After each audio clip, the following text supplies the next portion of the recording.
مشورے سے خلیفہ بنے گا. اور پھر حضرت عمر نے مشیر رکھے ہوئے تھے, بڑے صاحب الرائے تھے, پر مشورے سے چلتے تھے. ایک عورت, صحابہ نے صحیح پوری بات نہ سمجھائی, الزام لگا کہ یہ عورت اس نے بدکاری کی ہے. عورت تھوڑی سی ذہنی طور پر تندرست نہیں تھی, اب نارمل تھی, مینٹل کیس تھا. اس عورت کو دورے پڑتے تھے, نفسیاتی طور پر مضبوط نہیں تھی. حضرت عمر کی عدالت میں مقدمہ آیا, جناب عمر نے فیصلہ دیا. فیصلہ دے کے کہا کہ اس کو لے جاؤ, سنسار کر دو, پتھر مار مار کے مار دو. صحابیات نے گرفتار کیا ہوا ہے یا صحابہ نے باہر لے جا رہے ہیں. باہر نکلے چوک میں تو مولا علی شیر خدا سے ملاقات ہو گئی. کہاں لے کے جا رہے ہیں؟ کہا اس نے زنا کیا ہے, بدکاری ہو گئی, معاذ اللہ, تو ہم اسے قتل کریں گے. حضرت عمر کا فیصلہ ہے. فرمایا عمر کو کیا ہو گیا؟ وہ عمر جن کے سامنے مکھی پر نہیں ہلا سکتی, جن کے سامنے جانور بھی چپ رہتے. حضرت علی آئے اور کہنے لگے عمر تمہیں کیا ہو گیا ہے, مشورہ تو کر لیا کرو. کہا علی کیا ہوا؟ کہا تمہیں پتہ ہے اس عورت کی ذہنی حالت کا؟ کہا حضور نہیں, مجھے نہیں پتا. فرمایا پہلے پوچھنا چاہیے تھا نا تمہیں کہ تندرست ہے بھی کہ نہیں. کہا کیا ہوا؟ فرمانے لگے تمہیں انہوں نے صحیح بتایا نہیں, یا گائیڈ نہیں کیا, یا بعض روایات کے اندر تم نے پوچھا نہیں. یہ تو اب نارمل ہے, نفسیاتی مریض ہے, اس پر تو شریعت کا حکم ہی نہیں آتا. پاگل عورت, پاگل مرد اگر کوئی ایسا جرم کرے گا تو یہ سزا اس کی ہے ہی نہیں, کیا کر رہے ہو؟ حضرت عمر نے نہیں کہا کہ حکومت میری ہے کہ تمہاری ہے, فیصلہ میں نے کیا ہے, تم کون ہوتے ہو بولنے والے؟ مشورہ ملا. جناب فاروق اعظم اٹھ کے زمین پہ اترے, کعبے کی جانب منہ کیا, 2 نفل پڑے, سر سجدے میں رکھ کے کہنے لگے اللہ مجھے معاف کر دے, مجھ سے غلطی ہو گئی, اللہ مجھے معاف کر دے. اور پھر جناب عمر نے مشورے کی اہمیت کو بیان کیا.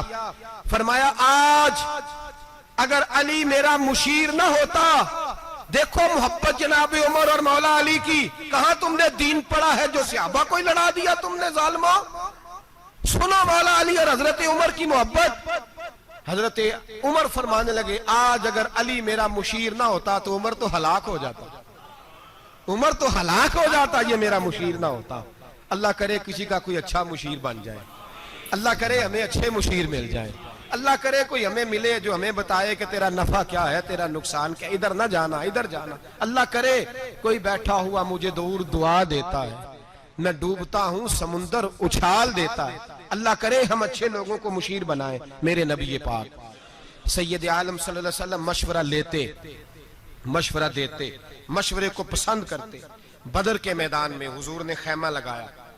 ایک غریب صحابی جناب خبیب بولے حضور اللہ کے حکم سے لگایا ہے یا جنگی تدبیر ہے؟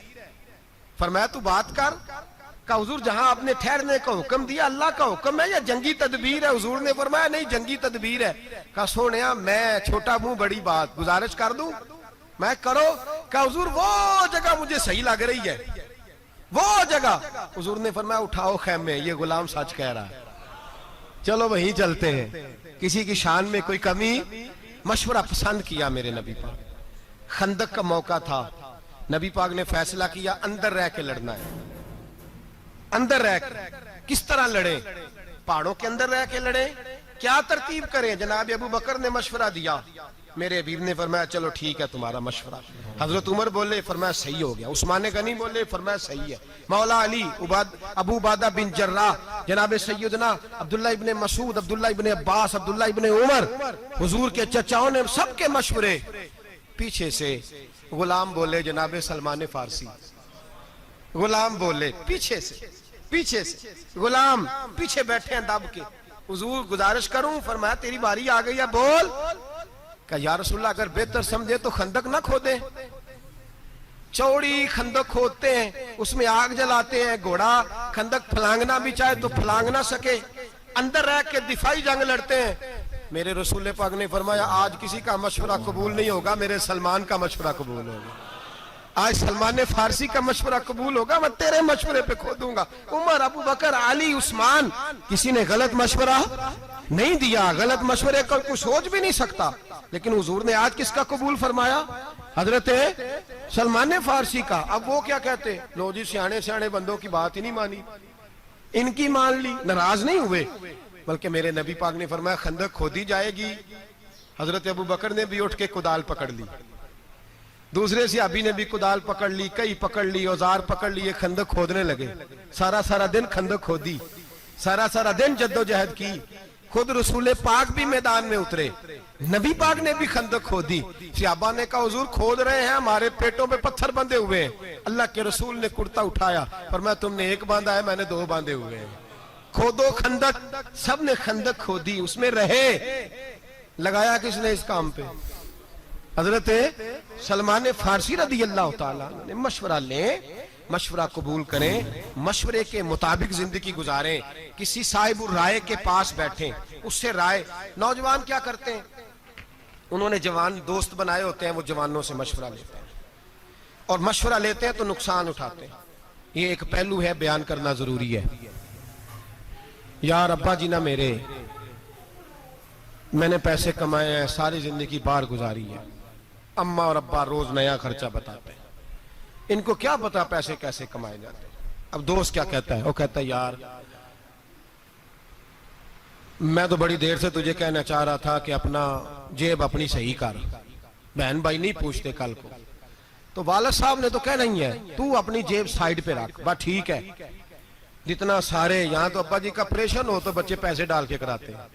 ہاں میں نے دیکھا ہے, ابا جی کا آپریشن ہے, 5-5 ہزار ڈالے سارے بہن بھائی. اللہ اکبر. کبھی ابا جی سے تو پوچھ, تم 11 بہن بھائی تھے لیکن اس نے کبھی کسی سے پیسے نہیں مانگے. اگر 11 کی کٹھی فیس آئی تو اکیلے ابے نے ادا کی, اکیلے والے, اور پرچیاں ڈال رہی ہیں, اتنے پیسے ڈالو, ابا جی کو عمرے پہ بھیجنا ہے. اللہ اکبر. کیا زندگی ہے تمہاری, کیا سوچ ہے, کیا تمہارا انداز ہے. یہ طریقہ ہوگا اب قوم کا. او بھائی میرے ابا جی پیسے مانگتے ہیں, تو یار کہتا نہ اپنی جیب سنبھال کے رکھ. ابا جی نے تو کہنا ہی ہے, یہ تو کہتے رہیں گے. بہن بھائی کل کوئی ملتے مشورہ لے رہے ہیں یاروں سے. ایک صحابی کو بھی ضرورت پڑی, وہ یار کے پاس نہیں گئے, وہ خدا کے یار کے پاس گئے. اپنے یار کے پاس نہیں, اللہ کے محبوب کے پاس جا کے لفظ پوچھے یہی جو ہم اپنے دوستوں سے پوچھتے ہیں. کہا یا رسول اللہ صلی اللہ علیہ وسلم, مشورہ لے رہے ہیں. کہا حضور میں نے محنت سے پیسے کمائے, جدوجہد سے, وراثت کے نہیں, ابا جی کے نہیں, ان کے دیے نہیں, محنت سے جدوجہد کر کے کمائے, صبح و شام مزدوری کر کے پیسہ اکٹھا کیا. اب میرے ابا جی میرے پیسے مانگتے ہیں, میرے کمائے ہوئے, کبھی کہتے ہیں ادھر لگاؤ, کبھی کہتے ہیں ادھر لگاؤ, کبھی کہتے ہیں ادھر لگاؤ. حضور پیسے میرے اپنے ہیں, ترمذی کی حدیث ہے. یا رسول اللہ صلی اللہ علیہ وسلم میں کیا کروں؟ اب مدینے والے حبیب کا مشورہ سنو.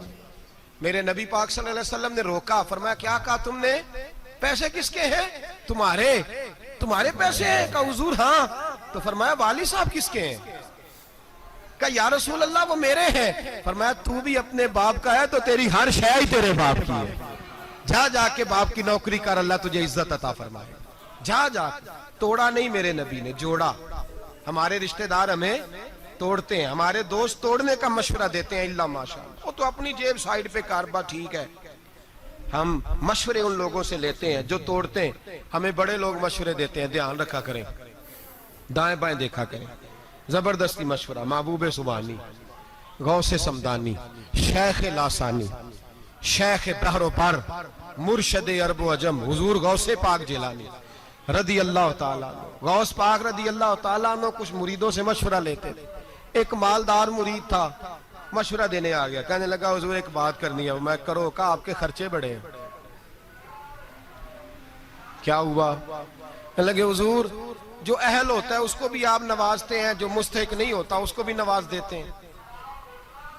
اور فلاں آدمی کو کیا ضرورت ہے تعاون کرنے کی, وہ تو مستحق ہی نہیں, آپ کیوں اس کو نواز رہے ہیں؟ غوث اعظم رضی اللہ تعالیٰ عنہ فرمانے لگے تو نے مشورہ دے دیا, میں نے سن لیا, بات ختم ہو گئی, ٹھیک ہے. کہا حضور آئندہ آپ احتیاط کریں گے نا, اس کو شاید دیں جو مستحق ہے, ضرورت مند ہے, مستحق ہے, جو لائق ہے, ہر ایک کو نہ دیں. آپ فرمانے لگے تو نے کہہ دیا, میں نے بولیے میں نے سن لیا, بات ختم ہو گئی, اب جا. کہنے لگا جی آپ عمل کریں گے؟ آپ فرمانے لگے تو حکم ہی دینے لگ گیا, ہو گئی بات.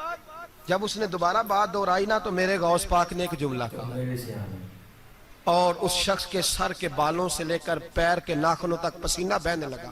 مالدار تھا, تاجر تھا. جب پیسے ہوتے ہیں تو عقل بھی بڑی ہوتی ہے.